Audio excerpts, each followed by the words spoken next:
عشق کی دنیا میں اس ہستی کا نام حضرت بلال حبشی ہے۔ حضرت سیدنا بلال حبشی رضی اللہ تعالی عنہ حضور سے عشق اور حضور سے محبت کی داستان جو سیدنا بلال حبشی رضی اللہ تعالی عنہ آپ نے رقم فرمائی ہے، وہ یقیناً ہر مسلمان مرد مومن جانتا ہے۔ حضرت سیدنا بلال حبشی رضی اللہ تعالی عنہ آپ کا یوم وصال جو ہے وہ 20 محرم الحرام ہے،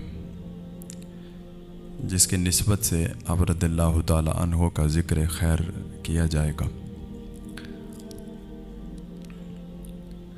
حضرت سیدنا بلال حبشی رضی اللہ تعالی عنہ آپ کے ساتھ جو آپ کا یہ لقب ہے یہی واضح کرتا ہے کہ آپ حبشی کالے رنگ کے تھے، لیکن جس زمانہ میں جس وقت میں حضرت سیدنا بلال حبشی رضی اللہ تعالی عنہ آپ تھے، اس زمانے میں بہت بڑے بڑے بادشاہ بھی تھے، قیصر و کسریٰ بھی تھے، بہت بڑے ظالم جابر حکمران بھی تھے، لیکن آج اگر کسی سے پوچھا جائے کہ اس وقت بلال حبشی رضی اللہ تعالیٰ عنہ آپ کے زمانے میں کون کون سے بادشاہ تھے، کسی کو نہیں پتا ہوگا۔ کسی کو یہ علم نہیں ہوگا کہ اس وقت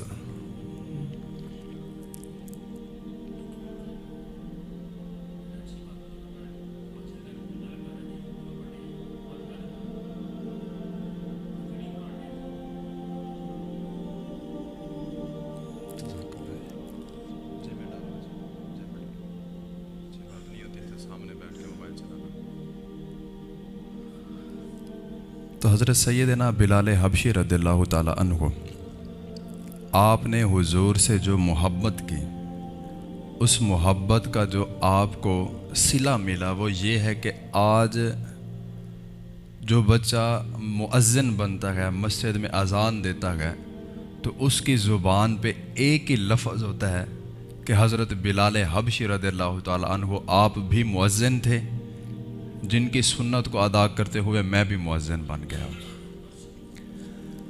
تو آج بچہ بچہ مؤذن رسول کو جانتا ہے، ایک حبشی کالے رنگ کا، حبشہ سے آیا ہوا، کوئی نام نسب کچھ بھی نہیں، لیکن حضور سے محبت، حضور سے عشق اور دین اسلام کے ساتھ خلوص جو ہے وہ آپ کو جاویداں زندگی عطا کر گیا۔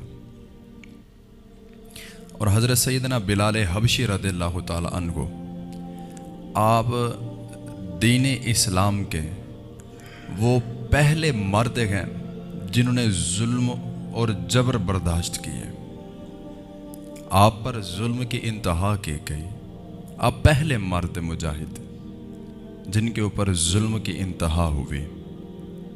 بعد میں تو اور کافی سارے غلاموں پر، کافی سارے صحابہ پر ظلم ہوئے، لیکن آپ پہلے گئے۔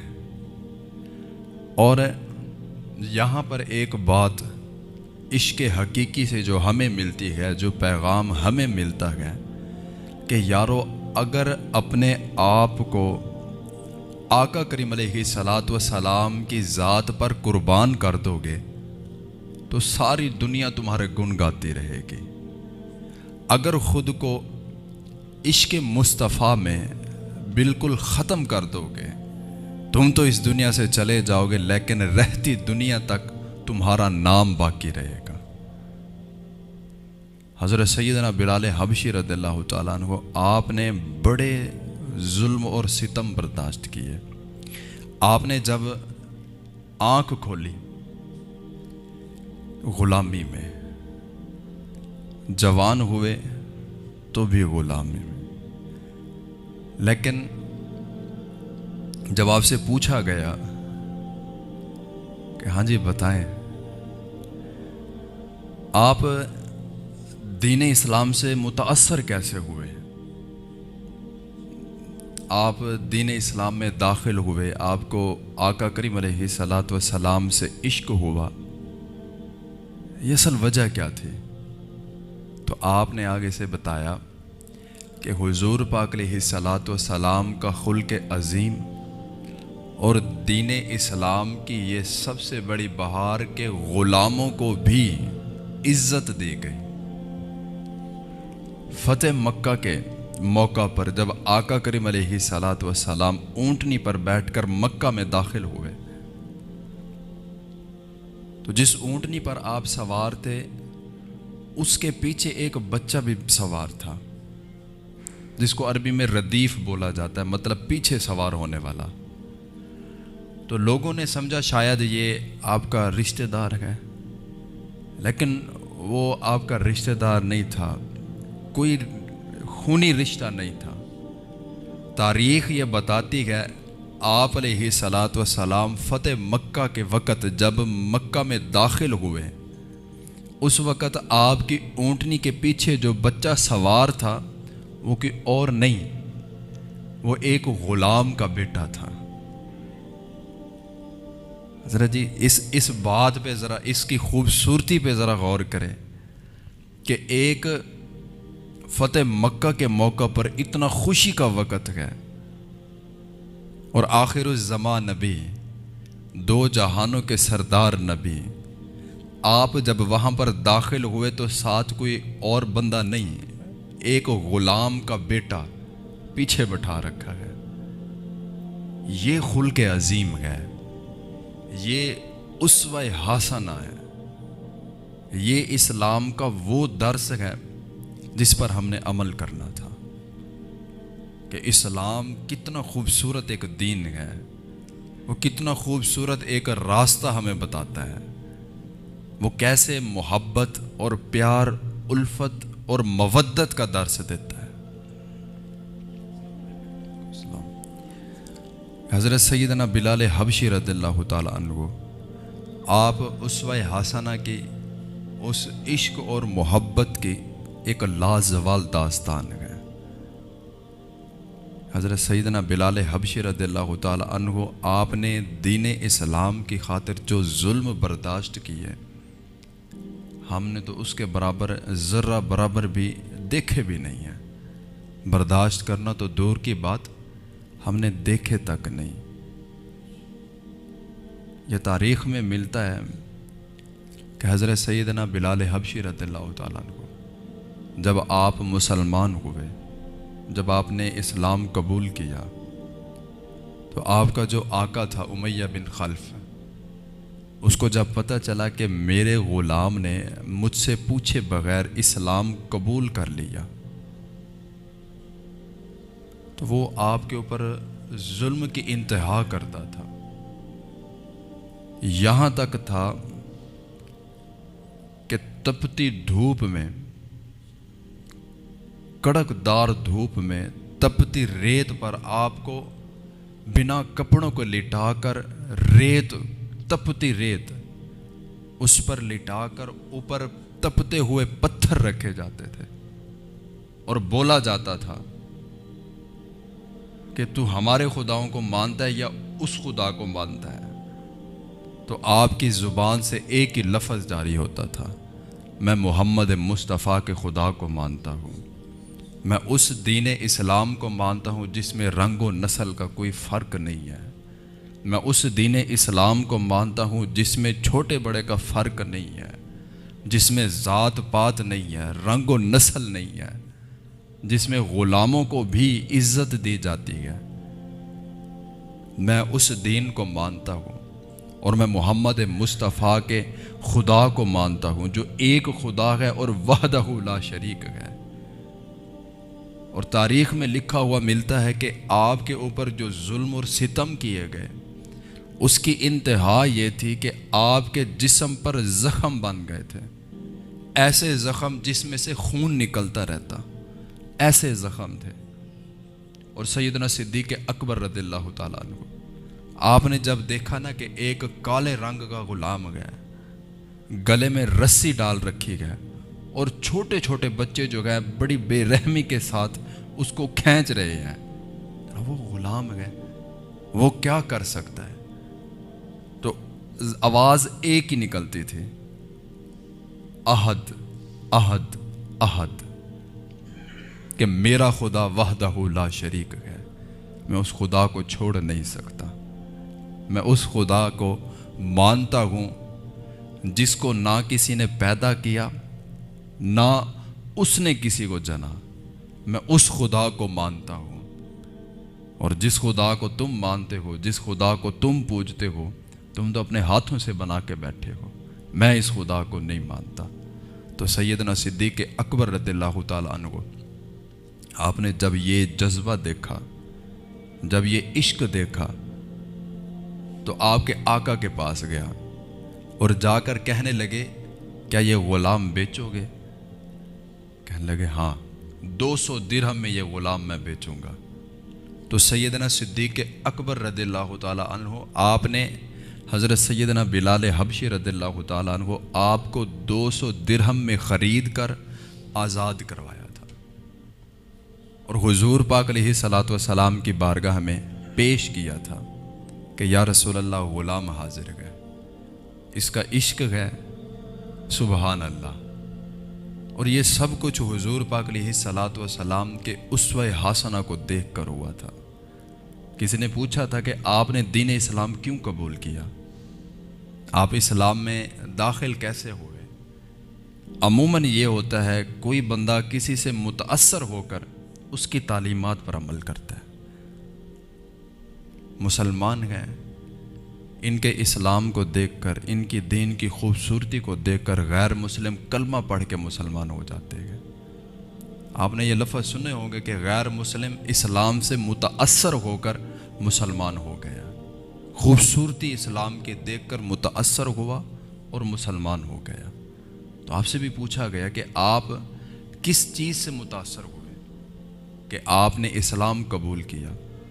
آپ نے پھر بتایا، اور یہ واقعہ جو ہے میں کہتا ہوں کہ عشق کی انتہا ہے، اور یہ واقعہ جو ہے میں کہتا ہوں حضرت جی بندہ دل کرتا ہے اس کو بار بار پڑھتا رہے، اس کو بار بار پڑھتا رہے، کہ دو جہانوں کے سردار، اور محبت اتنا، شفقت اتنا، پیار اتنا، وہ بھی اپنے غلاموں پر، کوئی بڑا نامدار بندہ نہیں، کوئی نسب والا بندہ نہیں، مال و دولت والا بندہ نہیں، ایک کالے رنگ کا حبشی، اس کے ساتھ اتنا محبت۔ تو آپ سے پوچھا گیا کہ آپ کیسے متاثر ہوئے؟ آپ نے بیان کیا میں ایک غلام تھا، اور غلاموں کا کیا ہوتا ہے، وہ اپنے آقا کی اجازت کے بغیر گھر سے باہر بھی نہیں جا سکتے۔ تو میں اپنے آقا کے گھر میں رہتا تھا، کام کاج کرتا تھا، بس ادھر ہی میری زندگی گزر رہی تھی، اور ویسے بھی غلاموں کی زندگی ہوتی بھی محدود ہی ہے، اور میں مکہ میں کسی کو جانتا نہیں تھا، اور میرے اوپر ایک وقت ایسا آیا کہ مجھے نہ تیز بخار ہو گیا سردیوں میں۔ تو رات کا وقت تھا، میرے آقا نے بولا، میرا جو مالک تھا، جو سردار تھا، جس کا میں غلام تھا، اس نے بولا کہ یہ جو ہیں ان کو پیسنا ہے آج رات۔ تو میں نے وہ جو سائیڈ پہ رکھے، طبیعت بہت خراب تھی، دوائی کھائی اور میں سو گیا۔ پھر حضرت سیدنا بلال حبشی رضی اللہ تعالیٰ عنہ کو آپ بیان کرتے ہیں کہ رات کے پچھلے پہر میرا آقا جب آیا نا مجھے دیکھنے کے لیے، تو میں آرام کر رہا تھا دوائی کھا کر، اپنے اوپر گرم کمبل اوڑھا ہوا۔ تو جب اس نے دیکھا کہ ایک غلام ہو کر میرا کہنا نہیں مانا اور جو بھی نہیں پیسے، سویا ہوا ہے آرام سے، تو آپ بیان کرتے ہیں کہ میرے اوپر سے کمبل کھینچا اور مجھے سزا یہ دی کہ اب تو کھلے صحن میں بیٹھ کر بنا کپڑوں کے چکی پیسے گا۔ ایک بخار، اوپر سے سردیوں کی ٹھنڈی یخ بستہ راتیں، اور پھر کپڑوں کے بغیر کھلے آسمان کے نیچے بیٹھ کر چکی پیسنی ہے۔ حضرت بلال حبشی رضی اللہ تعالیٰ عنہ آپ روتے بھی گئے، چکی بھی پیستے گئے، اور رب تعالیٰ کی طرف دیکھ کر یہی بار بار پکارتے گئے کہ بار الہ ہمارا نصیب، ہماری قسمت یہی ہے کہ ساری زندگی ہم سسکتے سسکتے مر جائیں گے۔ تو آپ بیان کرتے گئے کہ میں سسک سسک کے رو رہا تھا، آوازیں باہر جا رہی تھی تو دروازے پہ دستک ہوئی، تو میں نے پوچھا کون؟ دروازہ کھلا ہے، اندر آ جائیں جو بھی گئے۔ تو میں تو جانتا نہیں تھا کسی کو کون ہے، کیا ہے، کیسے گئے، کسی کا علم نہیں تھا، لیکن یہ تھا کہ جب وہ شخص اجازت مانگ کے اندر آیا، چہرہ دیکھ کر دل خوش ہو گئے اور سارے زخم بھول گئے، چہرے پہ نورانیت ایسی تھی۔ تو جب میرے پاس آئے مجھ سے پوچھا کہ بندے کیوں روتے ہو، کیا مسئلہ گیا؟ حضرت بلال حبشی رضی اللہ تعالیٰ عنہ کو آپ نے بڑے سخت جملوں کے ساتھ جواب دیا، جائیں جی اپنا کام کریں آپ۔ ہر کوئی پوچھتا گیا کیا ہوا، کیوں ہوا، کیسے ہوا، لیکن مداوا نہیں کوئی کرتا۔ پوچھتے سب ہیں لیکن مداوا کوئی نہیں کرتا۔ غریبوں کے حقوق پر بیان بڑے ہوتے گئے لیکن مداوا کوئی نہیں کرتا۔ اقتدار میں آنے والا شخص جب آنے والا ہوتا ہے تو غریبوں کے ساتھ پتہ نہیں کیسی کیسی وہ باتیں کر کے معاہدے کرتا ہے، لیکن مداوا کوئی نہیں کرتا۔ بیان ہر مسجد میں ہوتا ہے غریبوں کا خیال کریں، لیکن مداوا کوئی نہیں کرتا۔ بڑے بڑے بیان ہوتے ہیں۔ حضرت بلال حبشی رضی اللہ تعالیٰ عنہ آپ بھی کہنے لگے کہ جائیے، پوچھتا ہر کوئی ہے لیکن مداوا نہیں کوئی کرتا۔ تو میں نے بڑے سخت جملوں کے ساتھ جواب دیے، اور وہ جو شخص تھا، وہ جو شخصیت تھی، وہ اٹھ کے چلے گئے۔ اور جب دروازے کے پاس پہنچے میں نے پیچھے سے آواز دی اور میں نے بولا دیکھا، میں نے کہا تھا نا کہ پوچھتے سب ہیں لیکن مداوا کوئی نہیں کرتا۔ دیکھیں آپ بھی پوچھ کر جا رہے ہیں، مداوا آپ نے بھی نہیں کیا۔ حضرت سیدنا بلال حبشی رضی اللہ تعالیٰ عنہ کو آپ بیان کرتے ہیں کہ میں یہ بات کر رہا تھا کہ آپ نے پیچھے مڑ کے نہیں دیکھا، چلے گئے۔ کچھ ہی دیر بعد میں چکی پیس رہا تھا، کچھ ہی دیر بعد وہی شخص واپس آیا، ہاتھ میں گرم دودھ کا گلاس تھا اور ساتھ دوائی تھی، اور آ کر مجھے بولا کہ اللہ کے نیک بندے، یہ دودھ پی، یہ دوائی کھا اور آرام سے سو جا، رات کا وقت ہے۔ پھر بلال حبشی رضی اللہ تعالیٰ عنہ آپ آگے سے پوچھنے لگے کہ میں سو جاؤں گا تو چکی کون پیسے گا؟ تو وہ شخصیت جو تھی وہ آگے سے فرمانے لگی کہ چھوڑ دے اس بات کو، صبح جب اٹھے گا تجھے جو پسے ہوئے ملیں گے، تو آرام سے سو جا۔ تو حضرت بلال حبشی رضی اللہ تعالیٰ عنہ آپ بیان کرتے ہیں جب صبح میں اٹھا، بلکہ مجھے اٹھایا گیا جب صبح کا وقت ہوا، وہ جو شخصیت تھی انہوں نے پسے ہوئے جو میرے ہاتھ میں تھمائے اور چلے گئے۔ بتایا نہیں میں کون ہوں، لیکن چہرہ دیکھ کے لگتا تھا کہ یہ رب کا نبی، آخر الزمان نبی ہے۔ چہرہ اتنا سچا تھا، نورانیت اتنا زیادہ تھی۔ دوسرا دن ہوا، پھر دودھ کا پیالہ لے کے، دوائی لے کے پھر حاضر ہو گئے، پھر وہی کام، غلام کو سلایا، آقا کام کر رہا ہے، ساری رات جو پیسے، صبح جو پیس کر غلام کو دیے اور چلے گئے۔ تیسرے دن آئے، پھر وہی عمل، ساری رات جو پیسے، صبح جب جو پکڑانے لگے نا اور پیچھے جب پلٹنے لگے تو بلال حبشی رضی اللہ تعالیٰ عنہ آپ نے قدموں کو تھام لیا، آپ نے روک لیا اور کہنے لگے کہ آج تک کسی بھی بندے نے غلام کے ساتھ یہ برتاؤ نہیں کیا جو آپ نے کیا ہے، ذرا بتائیے تو صحیح آپ ہیں کون؟ آج تک کسی نے میری ہمدردی اتنا نہیں کی، سب مجھ سے نفرت کرتے ہیں، یہ حبشہ کا ہے، یہ حبشی ہے، کسی نے کبھی میرے ساتھ اتنا محبت نہیں کی، کبھی میرے دکھوں کا کسی نے مداوا نہیں کیا، ذرا بتائیے تو صحیح آپ کون ہیں؟ تو حضور پاک علیہ الصلوۃ والسلام آپ نے پھر بتایا کہ اللہ کے نیک بندے، میں رب کا رسول، رب کا نبی، آخر الزمان محمد الرسول اللہ ہوں۔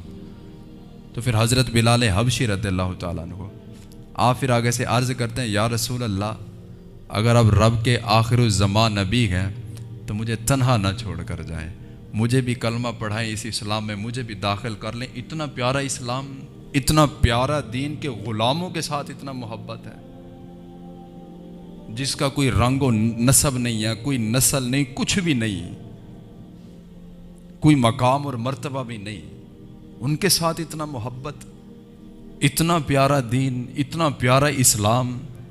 یا رسول اللہ مجھے بھی کلمہ پڑھا کر اس دین متین میں داخل کر لیجئے، شامل کر لیجئے۔ تو اب بتاتے ہیں یہ وہ عمل تھا جس وجہ سے میں دین اسلام سے متاثر ہو کر مسلمان ہوا تھا۔ تو ذرا بھائیو بتائیے کہ ایک وہ مسلمان تھے جن کو دیکھ کر غیر مسلم متاثر ہو کر کلمہ پڑھ کر مسلمان ہونے پر مجبور ہو جاتے تھے، اور ایک آج کا مسلمان ہے۔ ایک وہ مسلمان تھے، ایک آج کا مسلمان ہے کہ جس کو خدا بھی نہیں یاد ہے، جس کو دین مصطفیٰ بھی نہیں یاد ہے، جس کو حسین کی قربانیاں بھی نہیں یاد ہے، اور تو اور جس کو اپنے ملک عزیز ملک پاکستان کو جب یہ آزاد کروایا گیا اس وقت کی قربانیاں بھی نہیں یاد ہیں۔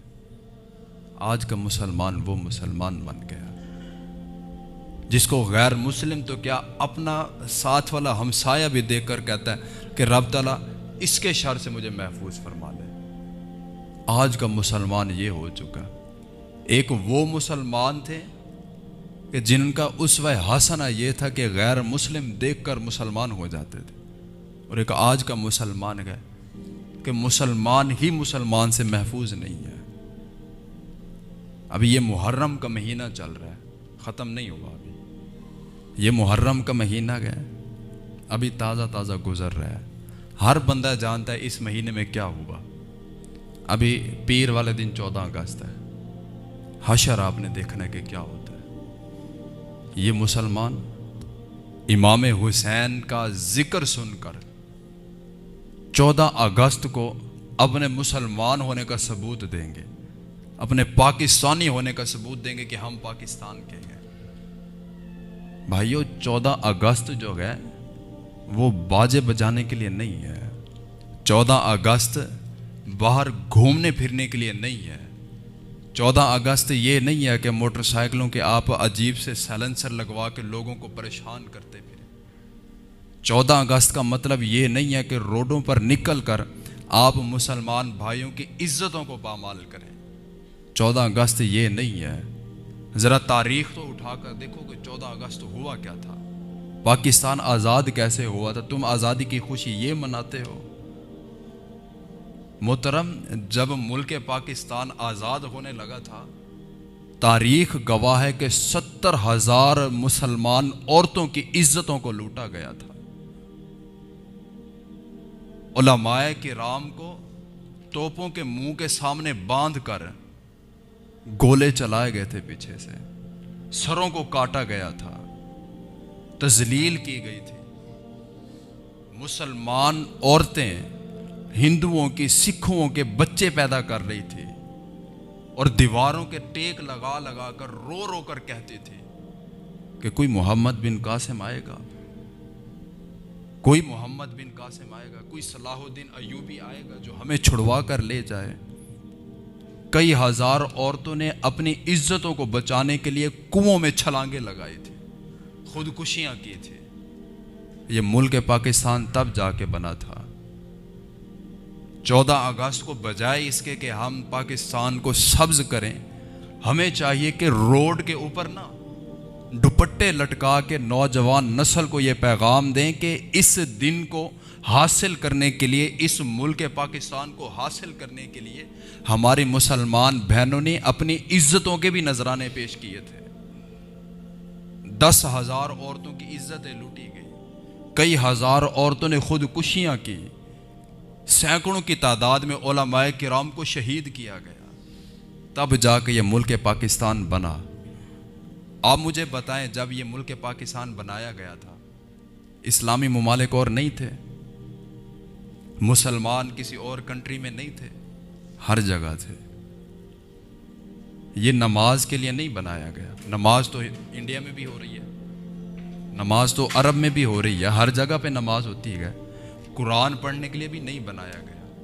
یہ دین مصطفیٰ کے نفاذ کے لیے بنایا گیا کہ ایک ملک عزیز ایسا ہو جس کی بنیاد کلمہ طیبہ پر رکھی جائے. حضرت جی یہ ایسے نہیں ہوا کہ رات کو علامہ اقبال نے خواب دیکھا اور صبح اٹھ کے پاکستان بنا دیا. نہیں, یہ کئی سال لگے, جنگیں لڑی گئی, عزتیں لوٹی گئی, شہید کیا گیا علماء کو, پھر جا کے ملک پاکستان بنا. اور تم نے ان لوگوں کی لاج کیا رکھی؟ ایک چھوٹی سی جھنڈی لگا لی, یا روڈوں پر نکل کر مسلمان بھائیوں کی عزتوں کو پامال کیا, اور موٹر سائیکلوں کی عجیب عجیب سی آوازیں نکال کر تم لوگوں نے آزادی منائی. یہ آزادی ہے؟ اگر مسلمان ہوتے, اگر تھوڑا سا بھی عقل و شعور ہوتا تو اس دن آزادی اس طرح نہ مناتے, بلکہ ان کے لیے ایصال ثواب کرتے جن نے ملک پاکستان بنانے کے لیے اپنی جانوں کے نذرانے پیش کیے تھے. آزادی کی پہلی صبح مسلمانوں کی لاشوں سے بھری ہوئی ٹرین پاکستان میں آئی تھی. یہ ملک پاکستان مسلمانوں کے خون سے بنا ہے, قربانیاں دی گئی ہیں. یہ 14 اگست پر یہ باجے بجانے کے لیے اس کو آزاد نہیں کروایا گیا تھا. اگر یہی کچھ کرنا تھا, اگر انڈیا کو دیکھ کر یہ اپنے آپ کو چلانا تھا, ہندوؤں کو دیکھ کر چلانا تھا, انگریزوں کو دیکھ کر چلانا تھا, پھر آزادی کیوں لی؟ جب سب کچھ کرنا ہی انہی کا ہے تو پھر آزادی کس بات کے لیے؟ عزتیں کیوں لٹوائی گئی جب کرنا ہی سب کچھ ویسا تھا؟ آپ مجھے بتائیں ملک پاکستان میں کون سا ایسا کام ہے جو غیر مسلموں کو دیکھ کر نہ کیا جا رہا ہو, جو انگریزوں کو دیکھ کر نہ کیا جا رہا ہو؟ یہ ملک پاکستان کو آزاد کروایا گیا اور 75 سال گزر گئے, غلامی آج بھی چل رہی ہے. جس ملک پاکستان کو کلمہ حق کی بنیاد پر بنایا گیا اور حدیث کی روشنی میں غزوہ ہند بھی جو ہے وہ اسی ملک سے ہونا ہے. اس ملک کے مسلمان کس طرح ہیں؟ یہ غزوہ ہند لڑیں گے یا یہ آزادی کی جنگ لڑیں گے؟ 75 سال پہلے بھی غلامی تھی, 75 سال بعد بھی غلامی ہے. یہ 14 اگست اس طرح نہیں منانا, ذرا خیال کرنا. اور اگر دل میں ذرا سا بھی خیال آ جائے کہ یار 14 اگست والے دن خوشی منائی جائے, منانی چاہیے, لیکن خوشی کے بھی طریقے ہوتے ہیں. ان اللہ لا يحب الفارحین, اللہ تعالیٰ خوشی کرنے والوں کو پسند نہیں فرماتا, وہ خوشی جو دین اسلام کے خلاف ہو. 14 اگست پہ پریڈ ہو رہی ہے, 14 اگست پہ جناب وہ پٹاخے بجائے جا رہے ہیں, باجے بجائے جا رہے ہیں, عجیب سے موٹر سائیکل بنائے جا رہے ہیں, عجیب سے منہ بنائے جا رہے ہیں. یہ 14 اگست کی جناب خوشی ہے. بس یہ 14 اگست والے دن یہ کچھ کر کے ہم نے ان کا حق ادا کر دیا جنہوں نے اس ملک کو بنانے کے لیے اپنی جانوں کے نذرانے پیش کیے تھے. اسے تو ٹھیک تھا پھر ہم ادھر ہی رہتے, اسے تو ٹھیک تھا کہ ہم ادھر ہی رہتے, بنتا ہی نہ پاکستان. کیا ہم نے پاکستان بنا کے کیا؟ کیا ہم نے حاصل کیا؟ کچھ بھی نہیں. تو یہ ایک پیغام تھا آپ کے لیے کہ 14 اگست کو اس طرح نہیں منانا. یہ تاریخ اس بات کو لکھے گی اور یہ تاریخ دہرائی جائے گی کہ 2 ملک, ایسے ملک جن میں غربت کی انتہا تھی, لوگ غربت کی وجہ سے خودکشیاں کر رہے تھے, اور اسی ملک میں ان کی باؤنڈری لائن کے اوپر 2 بندے ایسے مسلط کیے گئے جن کو تنخواہیں لاکھوں کے حساب سے دی جاتی ہیں, اور کام کیا صرف ٹانگیں اٹھا کر ایک دوسرے کو دکھانا. اور ملک میں غربت کا عالم یہ ہے, ہر دوسرے دن پریڈ کروائی جا رہی ہے, وہ اس کو ٹانگیں اٹھا کے دکھا رہا ہے, وہ اس کو دکھا رہا ہے. اس کی وجہ کیا ہے؟ کہنا کیا چاہتے ہو؟ ملک پاکستان اس لیے بنایا گیا تھا کہ بس ان سے مقابلہ ہی کرتے رہنا ہے. دین اسلام کو بھلا دیا گیا, تعلیمات نبوی کو بھلا دیا گیا, قرآن مجید کی تعلیمات کو بھلا دیا گیا. محرم کا مہینہ گزر رہا ہے, ذکر امام حسین سنا ہم نے، آنسو بھی بہائے، روئے بھی ہم، سبیلیں بھی لگائی، نیازیں بھی بانٹی، محفلیں بھی کروائی، اور جم جم کے ذکر سنا۔ اور میں اپنی بات نہیں کرتا، میں کسی کتاب کی بات بھی نہیں کرتا، آپ میری نہ مانیں، میرے ساتھ اختلاف کر لیں، 14 اگست کو آپ خود حشر دیکھیے گا کہ کیا ہوتا ہے۔ پوری رات میں کہتا ہوں محترم کے بچوں کو سونے نہیں دیا جاتا، اتنا آوازیں بجائی جاتی ہے۔ اور ملک پاکستان 75 سال بعد بھی جب بھی 14 اگست آتی ہے ایک گانا نکال دیتے ہیں، جی یہ ہم نے آزادی لی تھی۔ بھائی 14 اگست والے دن آپ کو چاہیے تھا کہ آپ ان مرحومین کے لیے ایصال ثواب کرتے جنہوں نے آپ کو یہ ملک عظیم عطا کیا، جنہوں نے قربانیاں دے کر آپ کو یہ وطن عزیز دیا، جن علماء نے اپنی قربانیاں دے کر اس ملک عظیم کو بنایا، آج ہم ان کے ساتھ ہی وفا نہیں کرتے۔ حضرت جی حقیقت بات ہے، آپ کسی بھی جگہ پر چلے جائیں، وہاں پر مسجد کے مولوی کے ساتھ اختلاف کسی نہ کسی کا لازمی ہوگا۔ مولوی بندہ چنگا نہیں جے ہے، کسی نہ کسی کا اختلاف لازمی ہوگا۔ اور پھر یہ بھی بڑی عجیب سی بات ہے، جو بندہ مولوی سے اختلاف رکھتا ہے مرنے کے بعد اس کو غسل بھی وہی مولوی دے رہا ہے، جنازہ بھی وہی مولوی پڑھا رہا ہے، اور دعائے مغفرت بھی وہی مولوی کر رہا ہے کہ باری تعالیٰ اس کی بخشش فرما۔ جس معاشرے میں، جس منافقت کے دور میں ہم جی رہے ہیں، اس کا عالم یہ ہے کہ ہمارا جو ایک لیول ہے وہ یہ ہے کہ علماء پر بکواسات کرنا۔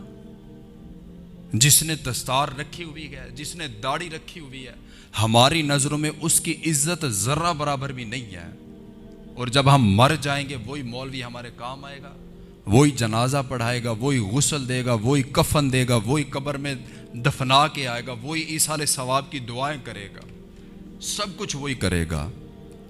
یہ ایک ناسور سا دور چل رہا ہے جس میں منافقت کی انتہا یہ ہے کہ مولویوں پر بکواس کرتے ہوئے منہ نہیں رکتا، لیکن باپ اپنی بیٹی کا نکاح بھی نہیں پڑھا سکتا، بیٹا اپنے باپ کا جنازہ نہیں پڑھا سکتا، باپ پیدا ہوئے بیٹے کے کان میں اذان بھی نہیں دے سکتا۔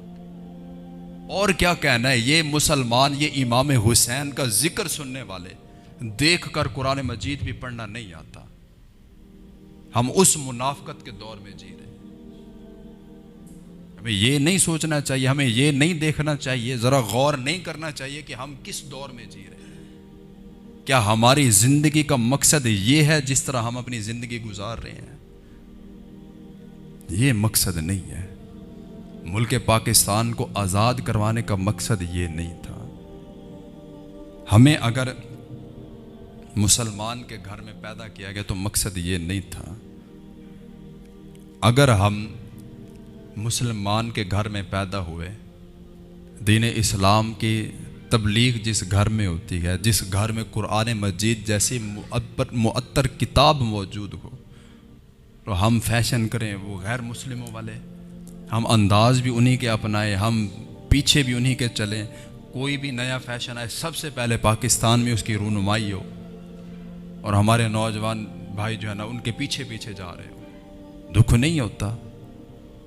وہ جنہوں نے اپنی جانوں کے نذرانے پیش کیے تھے، اپنی عزتیں لٹوائی تھی، کیا وہ خوش ہو رہے ہوں گے آج ہم جس طرح ملک پاکستان کا حشر کر رہے ہیں؟ نہیں، ملک پاکستان کے ساتھ یہ ظلم نہ کریں۔ 14 اگست کو اس طرح نہ منائیں جس طرح ہم منائیں۔ دین اسلام تو بڑا خوبصورت دین ہے۔ یہ یہود کا سب سے بڑا، میں کہتا ہوں حضرت جی، یہ پروپیگنڈا تھا، یہ ان کی بہت بڑی سازش تھی اور چال تھی جس میں وہ کامیاب ہوئے، لیکن ہمیں پتہ نہیں چلا۔ ہم نے کہا ٹھیک ہے یار، جیسے چل رہا ہے اس کو چلنے دو۔ آپ کو پتہ ہے کہ جب کسی کی ساکھ کو خراب کرنا ہو نا، جب کسی کو اندر سے کھانا ہو، اندر سے خراب کرنا ہو، برباد کرنا ہو، تو پھر ان کو نہیں برباد کیا جاتا، بلکہ جہاں سے ان کو تعلیمات ملتی ہے اس منبع، اس چیز کو، اس محور کو جو ہے نا برباد کیا جاتا ہے۔ جب یہود نے دیکھا نا کہ مسلمانوں کا محور جو ہے وہ منبر رسول ہے، جس کے ارد گرد گھومتے گئے، جہاں سے تعلیمات ملتی گئے.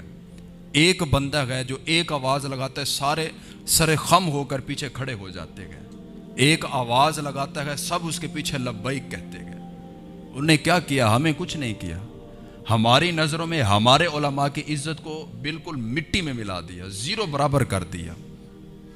جب انہوں نے اس طرح کیا تو دین اسلام کے وقت آپ دیکھ لیں، منبر رسول پر بیٹھا ہوا بندہ جو مرضی کہتا رہا، ہمیں پرواہ کوئی نہیں ہے، کیونکہ ہماری نظروں میں، ہمارے ذہن میں، ہماری تعلیمات میں ان مسلمان لیڈروں کو، ان ہیروؤں کو بالکل زیرو کر دیا گیا ہے، ختم کر دیا. جب یہ ختم ہو گئے تو پیچھے کچھ رہا ہی نہیں. جب دین اسلام کے پرچار کرنے والے کی عزت کو ہی ختم کر دیا گیا، جب اس کی ویلیو ختم ہو گئی، تو پھر پیچھے کیا رہا؟ کچھ بھی نہیں رہا. یہ دین اسلام جس کو دیکھ کر غیر مسلم مسلمان ہو جایا کرتے تھے، میں درد کے ساتھ کہتا ہوں کہ آج اسی مسلمان کو دیکھ کر غیر مسلم یہ کہتا ہوگا کہ میں ایسا ہی ٹھیک ہوں. جہاں پر عالم یہ ہو، منافقت کا عالم یہ ہو کہ اس چوک سے چلیں آپ آگے والے چوک تک، میں چوک کا نام نہیں لیتا، وہ بڑی دور تک بات جانی ہے. اس چوک سے اس چوک تک آپ خود محاسبہ کریں کہ کس منافقت کے دور میں ہم جی رہے ہیں. ایک دکان پہ جائیں گے، دودھ 150 روپے کلو ہے، دودھ ہے. تھوڑا سا آگے جائیں گے، لکھا ہوگا خالص دودھ ہے، 180 روپے کلو ہے، کہ ہم خالص بیچ رہے ہیں. اس سے آگے چلے جائیں، وہ 210 روپے کلو ہے. یہ کیا ہے؟ یہ اوریجنل خالص دودھ ہے.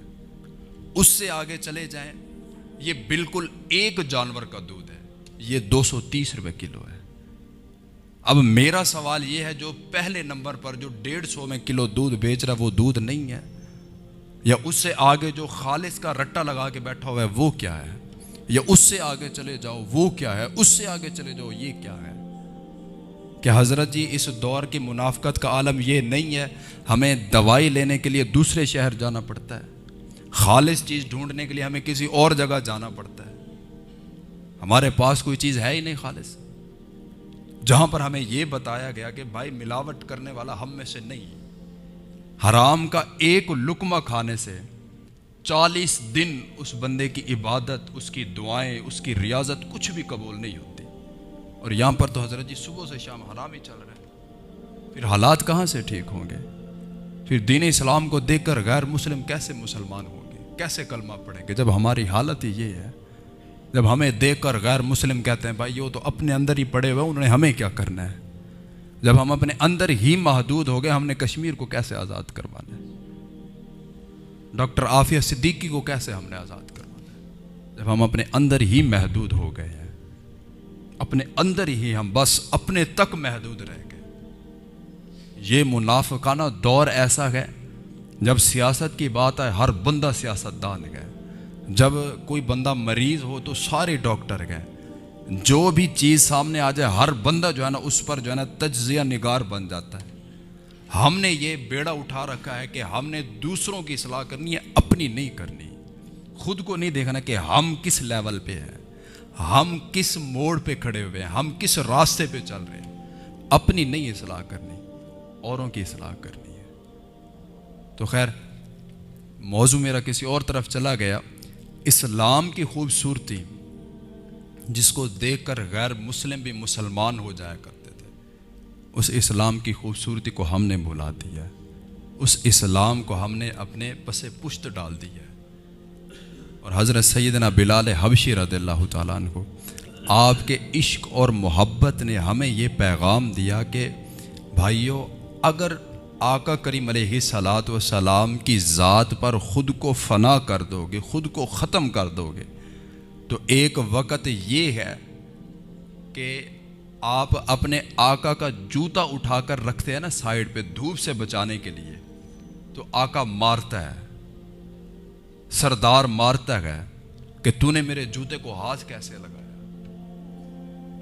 پھر حضرت بلال حبشی آپ عرض کرنے لگے کہ آقا آپ کا جوتا دھوپ میں پڑا تھا، میں نے تو آپ کی ہمدردی کی جوتا اٹھا کے میں نے چھاؤں میں رکھا. تو اس بات پر بھی سزا دی گئی کہ تو سرخود ہو گیا ہے. تو اب خود فیصلے کرے گا کہ تو نے کیا کرنا ہے۔ مطلب ایک وقت تھا کہ غلام اگر جوتا بھی اٹھا کر رکھتا تھا تو مار پڑتی تھی، وہی غلام اگر دین اسلام میں داخل ہوتا گیا، حضور پاک علیہ الصلوۃ والسلام سے محبت کرتا گیا، تو وہی غلام کعبے کی چھت پر کھڑے ہو کر اذان پڑھتا گیا۔ یہ دین اسلام کی خوبصورتی ہے۔ تم نے اسلام کو کیا سمجھ لیا؟ یہ دین اسلام جنہوں نے حضرت بلال حبشی رضی اللہ تعالیٰ عنہ آپ کو وہ مقام اور مرتبہ دیا کہ جنت میں سب سے پہلے حضرت بلال حبشی رضی اللہ تعالیٰ عنہ داخل ہوں گے۔ حضور پاک علیہ الصلوۃ والسلام معراج پر جاتے ہیں، واپس آ کر بلال حبشی سے پوچھتے گئے کہ اے بلال، کون سا ایسا عمل کرتے ہو کہ تمہارے قدموں کی آواز میں نے جنت میں سنی ہے؟ یہ کس نے مقام دیا؟ یہ اسلام نے مقام دیا تھا۔ اور پھر حضرت سیدنا بلال حبشی رضی اللہ تعالیٰ عنہ آپ نے بھی پھر عشق کر کے دکھایا، آپ نے بھی پھر محبت کر کے دکھائی۔ ہر ایک بندے نے اپنے اپنے انداز میں محبت کا وہ بیان کیا، اپنے اپنے انداز میں محبت کو بکھیرا، دکھایا۔ کہ جب حضور پاک علیہ الصلوۃ والسلام کا ظاہری وصال ہوا، جب آپ نے پردہ فرمایا، تو سیدنا صدیق اکبر رضی اللہ تعالیٰ عنہ آپ نے یہ اعلان کروایا کہ خبردار کوئی بندہ مجھ تک یہ نہ کہنے آئے کہ حضور پاک علیہ الصلوۃ والسلام آج ہمارے درمیان نہیں رہے۔ صحابی کہتے خبردار کوئی بندہ مجھے آ کر اگر یہ کہے گا کہ حضور پاک علیہ الصلوۃ والسلام کا وصال ہو گیا، میں اس کی گردن اڑا دوں گا۔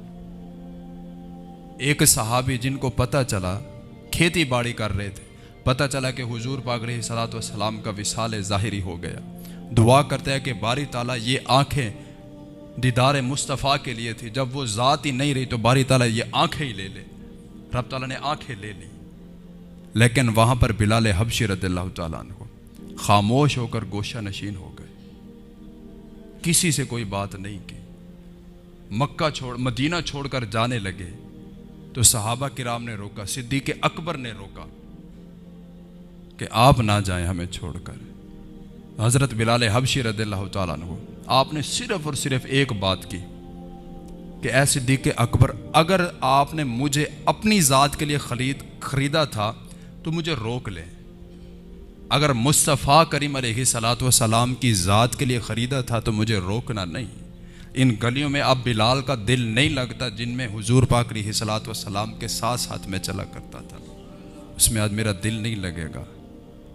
اور یہ تاریخ گواہ ہے کہ حضرت سیدنا بلال حبشی رضی اللہ تعالیٰ عنہ حضور پاک علیہ الصلوۃ والسلام کے وصال کے بعد اس طرح نہیں رہے جس طرح پہلے تھے۔ اذان نہیں پڑھی جاتی تھی آپ سے، اشہد ان محمد الرسول اللہ، اس لفظ پر آ کر آپ کے اوپر سخت طاری ہو جاتے تھے۔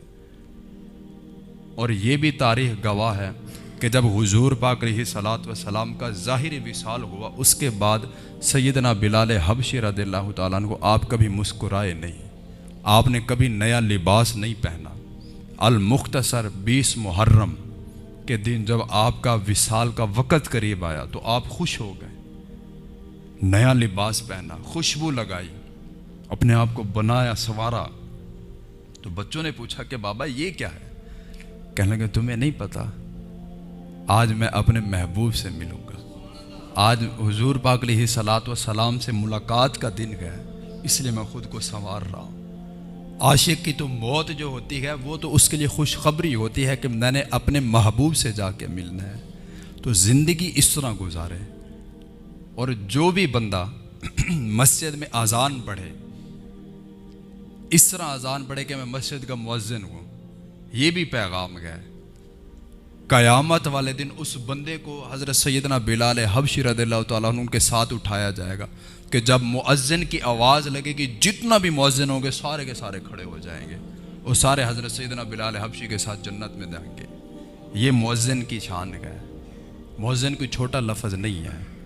تو حضرت سیدنا بلال حبشی رضی اللہ تعالیٰ عنہ جس طرح آپ نے دین اسلام کے لیے مشکلات برداشت کی، قربانیاں دی، عشق مصطفیٰ کر کے دکھایا، ہمیں بھی چاہیے کہ ہم ویسے عشق مصطفیٰ کر کے دکھائیں۔ ہمیں بھی چاہیے کہ ہمارے دن اور رات خود بولیں کہ یہ عاشق مصطفیٰ ہے، ہمارا کردار بولے، کہنا نہ پڑے دور سے آ رہے ہوں، لوگ دیکھ کر کہیں دیکھو یار یہ عاشق مصطفیٰ آ رہا ہے، اس کا کردار معطر ہے، اس کا کردار معمر ہے، کردار ایسا ہونا چاہیے، غیر مسلموں کا نہیں۔ مسلمان ہو تو مسلمان بن کے رہو، جنت میں جانا چاہتے ہو تو دین مصطفیٰ پر زندگی کو گزارو، عشق مصطفیٰ میں زندگی گزارو، بقا اسی میں ہے۔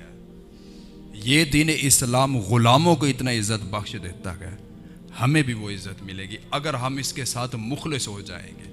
اس کی زندہ مثال، بات ختم، زندہ مثال ہے۔ ہم اپنے استاد کے پاس پڑھتے تھے نا، کوئی نہیں جانتا تھا، بس مدارس تک ہی وہ محدود تھے، لیکن جب وہ باہر نکلے، جب عشق مصطفیٰ کا درس دیا تو آج بچہ بچہ ان کو خادم حسین رضوی کے نام سے جانتا ہے۔ آپ اس دنیا سے چلے گئے ہیں لیکن بچے بچے کے دل میں آپ گھر کر گئے ہیں۔ وجہ کیا تھی؟